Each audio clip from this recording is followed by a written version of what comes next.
Manifestations dans le sud de l'Irak, les terroristes en profitent à leur fin. Depuis le 8 juillet, le sud de l'Irak est agité par des manifestations dont les participants protestent contre la corruption et dénoncent l'absence de services publics, rapporte la presse internationale. L'ambassadeur irakien en Russie Haïdar Mansouzadi a commenté la situation pour Sputnik.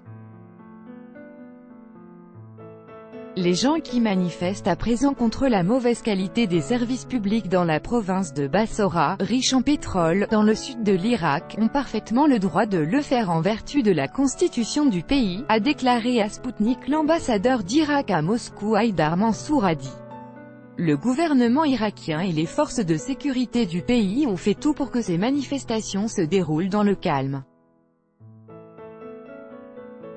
Mais il existe malheureusement des forces étrangères qui ont intérêt à ce qu'il y ait des victimes. De leur côté, les terroristes en profitent à leur fin, a constaté l'interlocuteur de l'agence. Et d'ajouter qu'il n'y avait pas de victimes parmi les citoyens russes. Le gouvernement irakien s'applique à protéger les compagnies et les citoyens étrangers, a assuré le diplomate.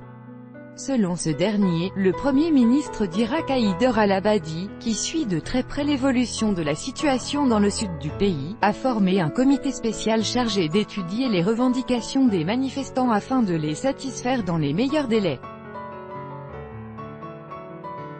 L'ambassadeur d'Irak à Moscou a tenu à souligner que ces manifestations ne s'étaient pas répercutées sur le travail des sociétés pétrolières russes Lukoil et Gazprom.